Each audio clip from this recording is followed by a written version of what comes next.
Welcome to my channel. ഇന്നത്തെ വീഡിയോയിൽ ഈ ഒരു സാരി എങ്ങനെയാണ് ഉടുക്കേണ്ടതെന്നാണ് കാണിക്കാൻ പോകുന്നത്. ഇതുപോലൊരു സാരി മിക്കവാറും എല്ലാവരുടെ അടുത്തും ഉണ്ടാവും. ഇത് നല്ലൊരു ട്രെൻഡായിട്ടുള്ളൊരു സാരിയാണ്.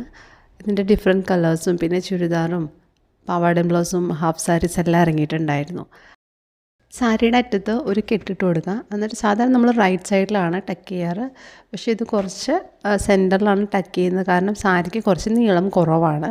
ബ്ലൗസിന് വെട്ടിയപ്പോൾ കുറച്ച് കൂടുതൽ വെട്ടിയോണ്ടാണത്. ഇനി ഇതുപോലെ ഒന്ന് ചുറ്റിയിട്ട് ആദ്യം ടക്ക് ചെയ്ത ഭാഗത്തിൻ്റെ, അതായത് റൈറ്റ് സൈഡായിട്ട് തന്നെ നമുക്ക് ടക്ക് ചെയ്ത് കൊടുക്കാം. സാരിക്ക് നീളം കുറവാണെന്നുണ്ടെങ്കിൽ ഇതുപോലെ സെൻറ്ററിൽ ടക്ക് ചെയ്തിട്ട് കൊടുത്താൽ മതി. അപ്പോൾ സാരിക്ക് വലിയ നീളം കുറവ് തോന്നുകയില്ല. അത്യാവശ്യം പ്ലീറ്റ്സ് കിട്ടും.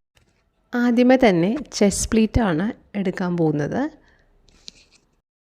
ഈ ഒരു വലിയ ഒരു ബോർഡറാണ് വന്നേക്കുന്നത്. അതിന് ഞാൻ രണ്ടാക്കി വരുന്ന രീതിയിലാണ് പ്ലീറ്റ്സ് എടുത്തേക്കുന്നത്.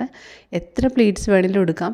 ഈ ഒരു സാരിക്ക് ഞാൻ ഒരു 7 പ്ലീറ്റ്സ് അങ്ങനെയാണ് ഞാൻ കണക്കാക്കി എടുക്കുന്നത് കേട്ടോ. അപ്പോൾ നല്ല ഭംഗിയായിട്ട് വണ്ണമുള്ളവർക്കും ഇല്ലാത്തവർക്കും ഒക്കെ എടുക്കാൻ പറ്റുന്ന ഒരു പ്ലീറ്റ്സാണ് 7 പ്ലീറ്റ്സ് എന്ന് പറയുന്നത്. 7 പ്ലീറ്റ്സ് നല്ല ഭംഗിയായിട്ട് പെർഫെക്റ്റായിട്ട് നല്ല ലുക്കിൽ ഇരിക്കുകയും ചെയ്യും. എടുത്തിരിക്കുന്ന പ്ലീറ്റ്സൊക്കെ 1 by 1 ആയിട്ട് അറേഞ്ച് ചെയ്യുക. അറേഞ്ച് ചെയ്തതിന് ശേഷം ലെഫ്റ്റ് ഷോൾഡറിലോട്ട് ഇട്ട് കൊടുക്കുക. അപ്പോൾ ഇട്ട് കൊടുക്കുമ്പോൾ എത്രയാണോ താഴോട്ട് ലെങ്ത്ത് വേണ്ടത് മുന്താണിയുടെ, അതനുസരിച്ചിട്ട് വേണം പ്ലീറ്റ്സ് ലെഫ്റ്റ് ഷോൾഡർ ഇട്ട് കൊടുത്തിട്ട് ഒരു സേഫ്റ്റി പിൻ വെച്ചിട്ട് സെക്യൂർ ചെയ്ത് കൊടുക്കാനായിട്ട്.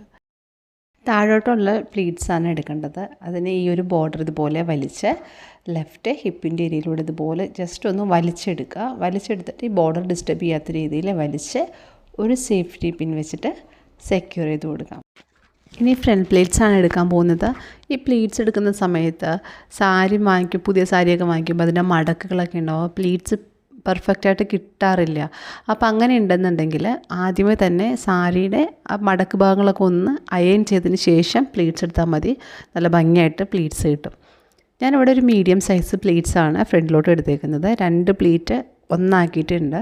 അപ്പോൾ അങ്ങനെ എടുത്തു കഴിഞ്ഞിട്ടുണ്ടെങ്കിൽ റൈറ്റിൽ ടക്ക് ചെയ്യാൻ കുറവായിരിക്കും. പിന്നെ പ്ലീറ്റ്സ് പെർഫെക്റ്റായിട്ട് കിട്ടും കേട്ടോ. അതിന് വേണ്ടിയിട്ടാണ് എടുത്തേക്കുന്ന പ്ലീറ്റ്സൊക്കെ ഒന്ന് 1 by 1 ആയിട്ട് അറേഞ്ച് ചെയ്ത് കൊടുക്കുക. അറേഞ്ച് ചെയ്തതിന് ശേഷം സാരി പാവാടയിലോട്ട് ടക്ക് ചെയ്ത് കൊടുക്കാം. ടക്ക് ചെയ്തതിന് ശേഷം റൈറ്റ് ഭാഗം ഇതുപോലെ ഒന്ന് ഓപ്പൺ ചെയ്ത് നമ്മൾ നേരത്തെ തന്നെ ഒരു സേഫ്റ്റി പിൻ ചെയ്തില്ലേ, അതിൻ്റെ ബാക്കി വരുന്ന ഭാഗം ഒന്ന് മേളിലോട്ട് വലിച്ച് സാരി പാവാടയിലോട്ട് ടക്ക് ചെയ്ത് കൊടുക്കുക. ഓപ്പൺ ചെയ്ത ഭാഗം കൂടി ടക്ക് ചെയ്ത് കൊടുക്കാം. അപ്പോൾ ഇത്രയേ ഉള്ളൂ. സാരി കൊടുത്തതിൻ്റെ ഫൈനൽ ലുക്ക് നോക്കാം. നമ്മുടെ ചാനലിൽ ഇഷ്ടംപോലെ സാരി ഡ്രൈപ്പിംഗ് വീഡിയോസും ടിപ്സും ട്രിക്സൊക്കെ ഉണ്ട്. അപ്പോൾ കൂടുതൽ വീഡിയോസ് കാണാനായിട്ട് നമ്മുടെ ചാനൽ സബ്സ്ക്രൈബ് ചെയ്യുക. വീഡിയോ ഇഷ്ടമെങ്കിൽ ഷെയർ ചെയ്യാം. നമുക്ക് അടുത്ത വീഡിയോയിൽ കാണാം. Take care. Bye bye.